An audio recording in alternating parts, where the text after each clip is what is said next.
Talking about reading, right? Talking about reading. Big up this user called, what's her name? Her name is called Lei Chan or Lee Shan. Lee Shan. Big up Lee Shan.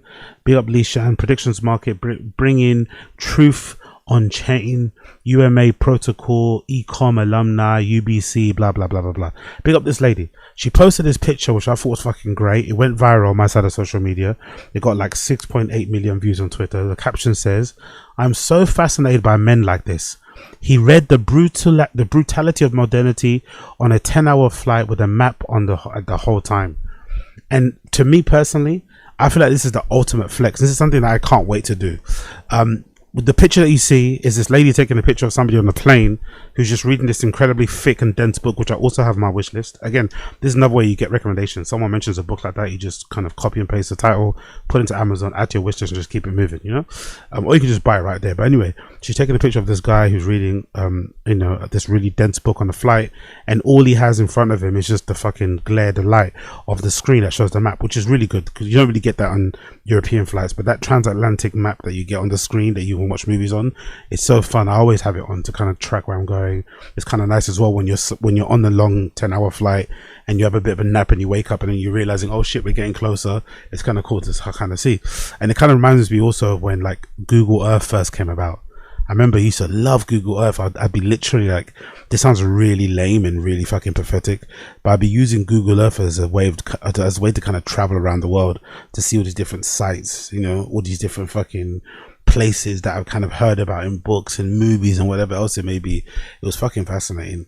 But I do really miss that site. I wish I remember what the site was back in the day we still use, where it would kind of give you a live feed of all these CCTV cameras all around the world. And you could see a CCTV camera of some square in Zagreb, of some fucking, you know, the outside of a shopping mall somewhere in fucking Zurich, like all these random places. And sometimes on a Friday night, you'd see like fights and stuff. It'd be fucking hilarious. Anyway, all this to say, this might be one of the most prime reading situations ever. Like on a plane, it's the best. Like, and I'm somebody that's kind of battled, because when I sometimes take a long plane, even if I'm going to Europe, sometimes I'm one of those losers that even if I'm going on like a 2-hour, 3-hour European flight, I would load my laptop up with movies, load my laptop up with TV series, load my laptop up with PDFs and I don't know, anime stuff and manga and whatever. I'll just load my laptop with loads of shit.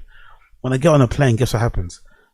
And unless I'm, you know, in the mood, I probably won't even pull out my laptop. Or if I do, I'll watch one thing. Like recently, what I've been doing is that if I've missed a bunch of football, I'll just load my fucking laptop up with like loads of highlights. I'd load it up with like a couple of match of the days I may have missed, a couple of European football roundups I may have missed, maybe some highlights of, you know, or maybe a UFC card. But by the time I get on the plane, I watch one thing and I'm already conked out sleeping.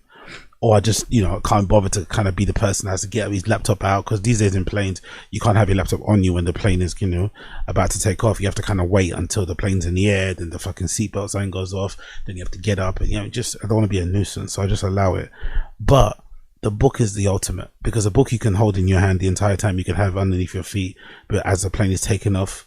And it's the best time to lock in. Usually it can be a bit annoying if the person in your aisle is kind of jumping up and down, but you can really get through a book. And it reminds me a little bit, it reminds me a tiny incy bit of how I used to get through so many books when I was working like a regular 9 to 5, going into an office, you know, pre-pandemic.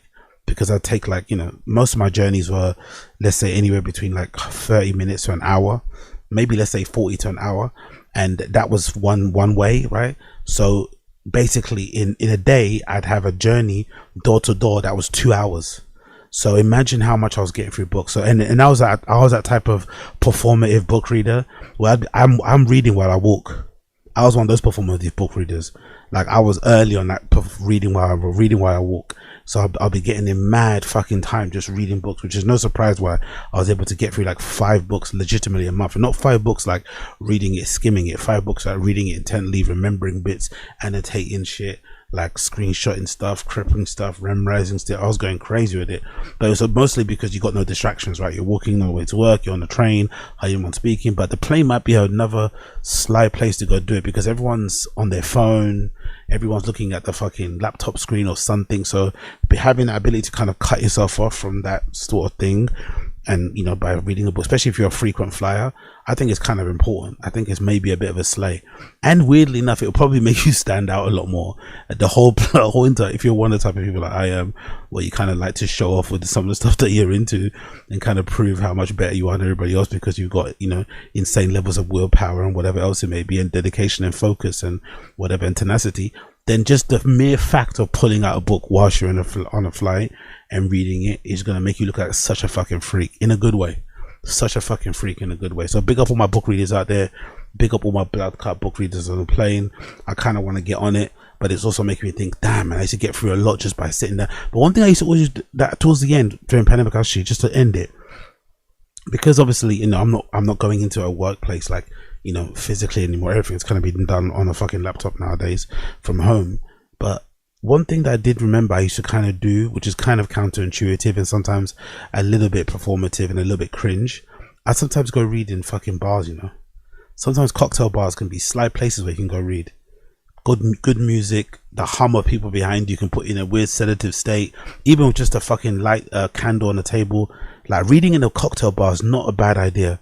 Not a bad idea. Like legitimately, it sounds counterintuitive. I don't agree with reading on a cocktail table at the bar. I believe you should get a table. Get a table for one, grab yourself a drink, sip that shit slowly, and just pull your book out of the cocktail table and read. It's maybe one of the sly, harder things I've done in my life. It's kind of a bit of a flex. It's kind of a good place to go, and you'll get the opportunity to kind of visit all these random cocktail bars if you want. So I recommend it. I recommend it if you are that way inclined. But again, when it comes to these sort of things, what do I know? Absolutely nothing.